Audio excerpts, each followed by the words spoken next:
Oke, kita masih di pembahasan conditional jump.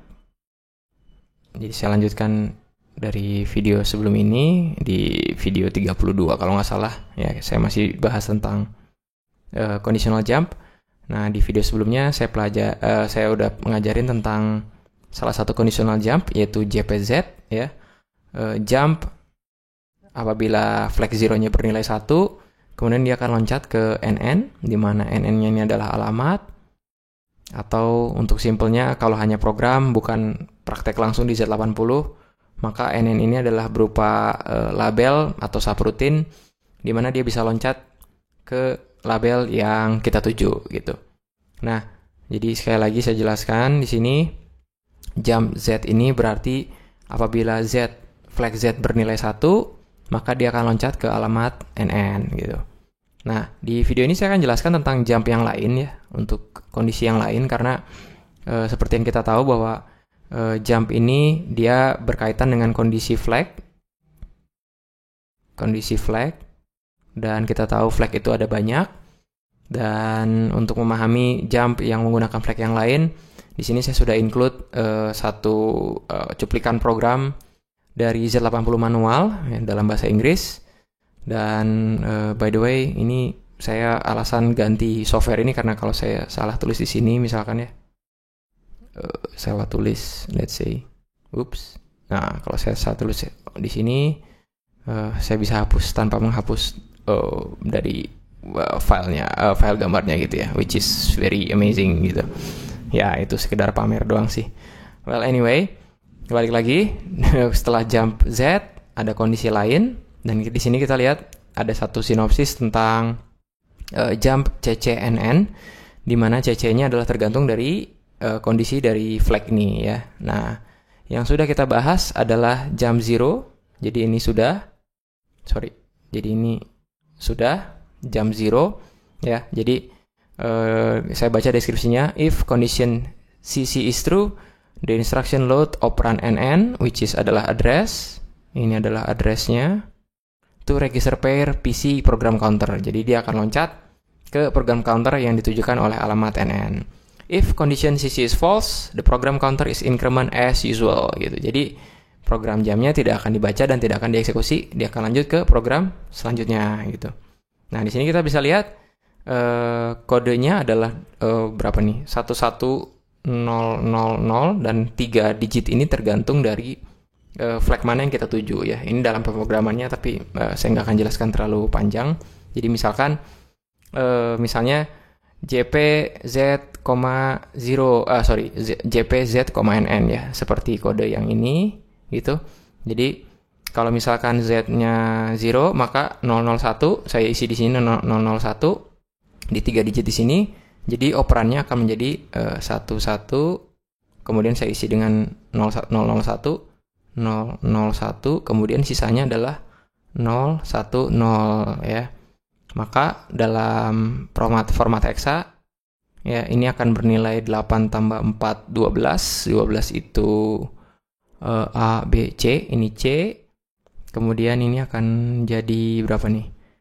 8 tambah 2 itu 10, jadi CA ya. Nah, gitu ya. Jadi kalau jump 0 maka bahasa mesinnya adalah CA dilanjutkan dengan alamat NN. Nah, kenapa alamatnya 2 byte? Ya tentu saja karena memory address itu 2 byte, walaupun nanti akan dibalik gitu kan.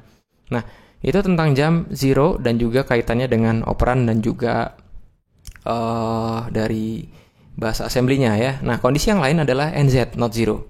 Nah, ini kebalikannya ya. Jadi, jika not 0, maka dia akan loncat ya. Artinya, kalau 0-nya bernilai 1 ya, flag 0-nya bernilai 1, maka dia akan loncat ke jika flag 0-nya bernilai 0 ya, karena kan not 0 ya. Jika bernilai 0, jadi angkanya tidak 0, maka dia akan loncat ke alamat NN gitu. Jadi aja ketuker ya. Jadi sekali lagi, kalau jika flag 0-nya 1, maka dia akan loncat. Kalau ini kebalikannya karena non-0 gitu. Yang selanjutnya adalah NC, yaitu no carry. Jadi kalau tidak ada carry dari hasil aritmatik yang dilakukan, maka dia akan loncat ke alamat yang ditujukan oleh NN ini ya. Next, carry. Jika flag carry bernilai 1, maka dia akan loncat ke alamat NN gitu. Begitu seterusnya. Ini jarang saya pakai. Kemudian P juga kalau hanya positif negatif. Nah, biasanya ini yang penting ya, M sign negatif ya. Jadi untuk yang S ini adalah flag S gitu ya. Jadi flag S-nya jika S-nya bernilai 1, jika flag S-nya bernilai 1, maka dia akan loncat ke alamat NN gitu. Jadi sekali lagi, yang sering kita gunakan itu adalah JPZ. Jika flag Z-nya sama dengan 1, maka dia loncat, jump, dieksekusi, gitu ya.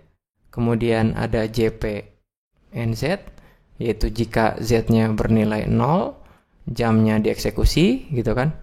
Kemudian ada JP not carry, yaitu jika carry-nya bernilai 0, artinya nggak ada carry, jumpnya dieksekusi. Kemudian jump carry, jika carry-nya bernilai 1, maka jumpnya dieksekusi. Kemudian yang penting lainnya adalah JPM, yaitu jika flag S-nya bernilai 1, maka jumpnya dieksekusi.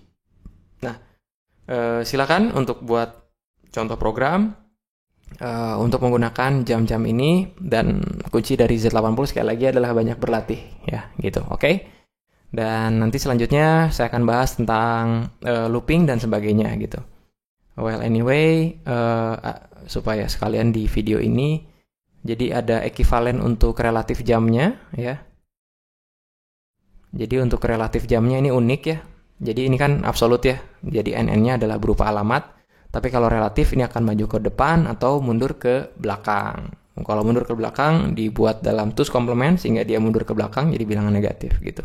Nah, untuk jam relatif ya, yang lucunya adalah di Z80 ini hanya ada JRZ. Ya, jadi kalau ada jam absolute Z, ada JRZ yang dilengkapi selanjutnya operannya adalah displacement, maju ke depan atau mundur ke belakang gitu ya. Kemudian ada JRNZ, ada JRNZ, kemudian ada JR not carry, kemudian ada JR carry ya. Sementara untuk JPM itu nggak ada padanan dari relatifnya. Kemudian untuk parity juga tidak ada padanannya ya. Jadi ini nggak ada. Jadi untuk jam relatif itu hanya ada Z, ada NZ, not carry, dan juga carry. Oke. Itu untuk video yang ini. Selanjutnya saya akan jelaskan tentang looping, dan kita akan gunakan contoh dalam perkalian dan kalau sempat pembagian gitu. Oke, thank you.